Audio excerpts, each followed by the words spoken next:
The film takes place in the year 2500, when the polar ice caps have completely melted and sea levels have risen more than 25,000 feet, covering nearly all of the Earth's continents. Human civilization's surviving remnants have been forced to adapt to the new world.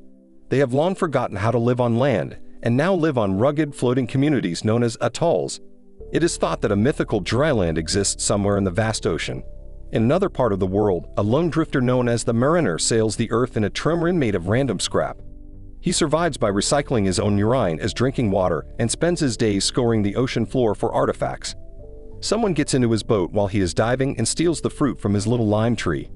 As he comes to the surface, the Mariner notices another boat with a drifter on board. The drifter informs the Mariner of an atoll settlement 8 days to the east where he can replenish his supplies. When a gang of pirates known as the Smokers appears near them, the two decide not to make a trade. The Smokers rush to the floating bag of goods discovered by the Mariner earlier. While setting sail, the drifter reveals that he was the one who stole the Mariner's limes. Furious, the Mariner quickly activates a custom mode on his boat, raising the sail and providing enough speed for his boat to collect his bag of goods. He then sails directly over the drifter's small boat, destroying it and abandoning him to the Smokers. The Mariner arrives at the atoll after days of sailing. He is initially denied entry, but the guards let him in after he demonstrates that he has a jar full of dirt, the most valuable commodity at the time, in exchange for other supplies. The Mariner then discovers that the people on the atoll are impoverished and hungry. He docks his boat and meets the enforcer of the atoll, who gives him 2 hours to complete his business. In the market, the merchant offers him large sums of money, known as chits, in exchange for his pure dirt, and the deal is finally struck after he demands twice that amount. Meanwhile, Nord is questioning an elderly man about a tattooed woman. It turns out that the tattoo contains markings indicating Drayland's location. Nord then notices Enola, who is being cared for by Helen, a local barmaid. Soon after, the Mariner discovers the store and spends his chits on Hydro, a tomato plant, and all of the store shelves for his boat. When he returns to his boat, a family unexpectedly requests that he bring their daughter with him so that he can impregnate her because inbreeding within the colony has resulted in undesirable offspring. However, for some reason, the Mariner refuses, making them suspicious of him.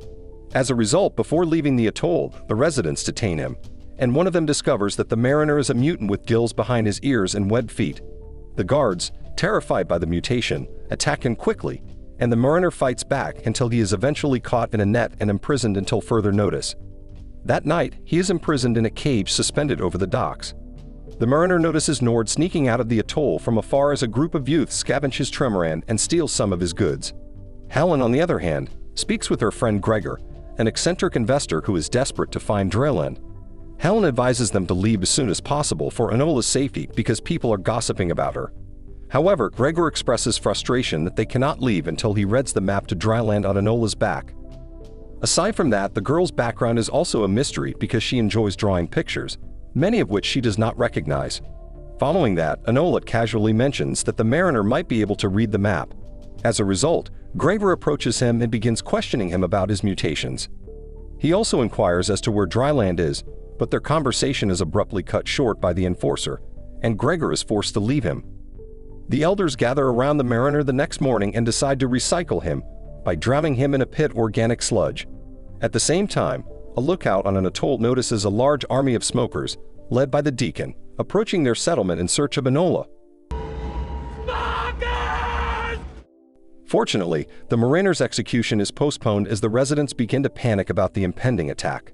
When the smokers launch their attack, Helen and Enola attempt to flee in Gregor's hot air balloon, but the balloon is released prematurely, leaving Helen and Enola behind. The two then locate the Mariner, whose cage was knocked into the mucky pit during the attack. Helen quickly frees him and insists that he take both of them with him before he drowns. The Mariner boards his trimaran immediately, while Helen and Enola open the atoll's gate as an escape route. Meanwhile, when the Deacon notices them fleeing, he orders his gunmen to stop them. The Mariner, on the other hand, fires his harpoon and drags the gunner's boat, causing the Deacon's boat to explode. As a result, the Mariner, Helen, and Enola are able to escape safely, leaving the wrecked atoll in the hands of the smokers. Adios, cousins. Nord, who turns out to be the smoker's spy, takes his boss to question some of the survivors. According to one of them, the Deacon learns that Enola has escaped with the Mariner, a mutant. As a result, he informs his crew of their new mission to find her. Helen returns to the trio and asks the Mariner where dryland is, which he knows. Due to their limited supplies, he assures her that they will make it all the way to dryland if they throw Enola overboard. Helen clearly wants to keep Enola and tries to persuade him by offering herself in exchange, but he refuses her anyway. She then grabs a harpoon gun and threatens the Mariner with a trip to dryland, but he drops his sail on her, pinning her down and knocking her out with a large paddle. The smoker's base is a massive oil tanker filled with many smokers looking for dryland. After his eye was damaged in the previous battle, the doctor gives the Deacon a prosthetic eye inside, but his attempt appears to fail, so the Deacon decides to wear an eye patch instead. He then inspects the ship's oil supply, which is dangerously low. As a result, the Deacon is quick to state that their primary goal is to find the tattooed girl, and he dispatches a plane to do so. To cut a long story short, Helen and Enola become concerned on the boat as their supplies dwindle day by day. When the Mariner discovers Enola's drawing on his boat, he becomes enraged and decides to throw her overboard. Helen screams angrily that the girl can't swim, so she dives in after her. Fortunately, the Mariner gives them another chance at life and returns to pick them up. At that point, the smoker's plane, which had been sent by the Deacon earlier, spots their trimaran. The Mariner prepares a weapon to fire from below deck to conceal their location, but Helen fires the harpoon at the plane, killing the gunner and tethering the plane to the trimaran with the metal rope. The plane begins to circle the boat, destroying it gradually. As a result, a Mariner is forced to climb his sail in order to cut the rope, but the pilot manages to shoot the rope first in order to escape. The boat slings forward, sending the Mariner crashing into the water. He pins Helen down and viciously cuts her hair, telling her not to touch anything on his boat without his permission. Enola protests, and he cuts the girl's hair and confiscates all of her crayons, so she can no longer draw on his boat. The pilot returns to the base and informs his boss of the girl's location. That makes the Deacon very happy. He then predicts which route they will take and orders his crew to intercept them ahead of time. Later, the Mariner comes across another drifter with a neutral flag. When Helen notices this, she persuades him to make a trade with the man, claiming that they desperately need food. Helen attempts to make a fishing rod while the two are trading. The drifter claims to have paper, but the Mariner has little to offer in return. As a result, he requests a half hour with Helen. Despite her protests, the Mariner agrees, and she joins the strange man below deck.